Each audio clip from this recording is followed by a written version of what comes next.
Counter ചെയ്യൂ പറ്റുമെങ്കിൽ. അപ്പോൾ അതൊക്കെ കഴിഞ്ഞിട്ട് ഇവനെന്താണ് ഇപ്പോൾ ലാസ്റ്റ് പറയുന്നത്, നിങ്ങൾ ആരും തന്നെ പാനിക്കാവണ്ട, പിന്നെ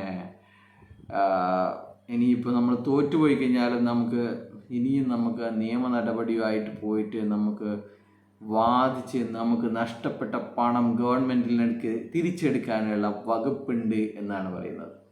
അത് മാത്രം പറഞ്ഞാൽ പോരെ എൻ്റെ അയ്യൂബ് ഖാനെ നീ. അതാണ് സംഭവിക്കാൻ പോകുന്നത്. അപ്പോൾ നാണും മാനും ഉളുപ്പും ഇല്ലാത്തവൻ ചിലപ്പോൾ അവസാനം ഇതിനും പോകും എന്നുള്ളതാണ്. ഇത്രയും കാലം നമ്മുടെ കമ്പനി അന്നമ്മയാണ് കുഞ്ഞമ്മയാണ് പറ്റിച്ചിട്ടില്ല എന്നൊക്കെ പറഞ്ഞിട്ട് ലാസ്റ്റ് ഹൈക്കോടതിയിൽ നിന്നും അപ്പീൽ തള്ളിയതിന് ശേഷം ഇനിയിപ്പോൾ ഡിവിഷൻ ബെഞ്ചിൽ പോയിട്ട് അവിടെ നിന്നും തള്ളിയതിന് ശേഷം അന്നേരം ചില ആൾക്കാർക്ക് ബുദ്ധി ഉദിക്കും, നമ്മളെ കമ്പനി ഇത്ര തട്ടിപ്പൊക്കെ ചെയ്തതാണ് അല്ലേ, നമുക്ക് ഈ ഡിജിറ്റലിൻ്റെ പരിപാടിയൊന്നും ചെയ്യാൻ പാടില്ലായിരുന്നു അല്ലേ, ഈ ആൾക്കാരെടുക്കുന്ന 1500 ആൾക്കാരെടുക്കുന്ന ബോണ്ടുകൾ പിരിക്കാനുള്ള അനുമതി നമ്മൾക്ക് ഇല്ലല്ലേ. അപ്പോൾ ഈ ഹൈക്കോടതിയൊക്കെ പറയുന്നത് ശരി തന്നെയാണല്ലേ, അല്ലെങ്കിൽ ആ മറ്റേ എന്താണ് മഞ്ഞത്തലേന കണ്ണാടി പറഞ്ഞത് ശരി തന്നെയായിരുന്നു അല്ലേ.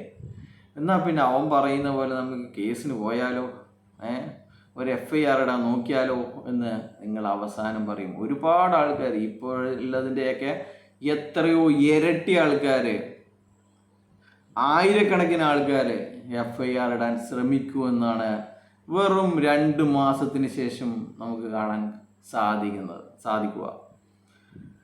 അപ്പോൾ ഇത് വളരെ നല്ലതാണ്. എന്തായാലും അവസാനത്തെ ആ ഒരു ഡയലോഗാണ് മിസ്റ്റർ അയ്യൂബ് ഖാനെ എനിക്ക് വളരെ ഇഷ്ടപ്പെട്ടത്.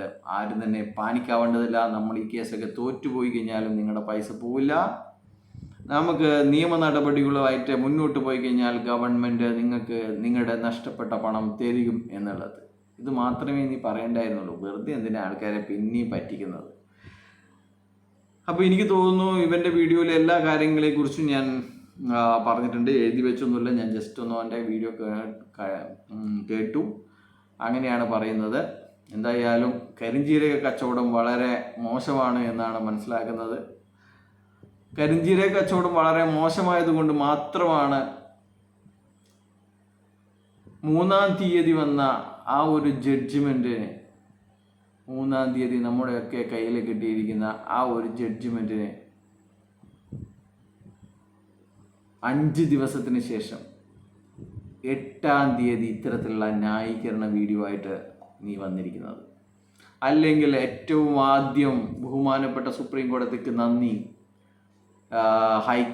ഹൈറിച്ച് നിയമപരമാണെന്ന് പറഞ്ഞ ജഡ്ജിന് നന്ദി എന്നൊക്കെ പറഞ്ഞിട്ട് നീ വരേണ്ടതായിരുന്നു. നമ്മൾ പ്രതീക്ഷിച്ചതായിരുന്നു നീ അങ്ങനെ ഒരു വരുമെന്ന്. പക്ഷേങ്കിൽ 5 ദിവസം നീ നമ്മളെ വല്ലാതെ വെയിറ്റ് ചെയ്യിപ്പിച്ചു. ബൈ.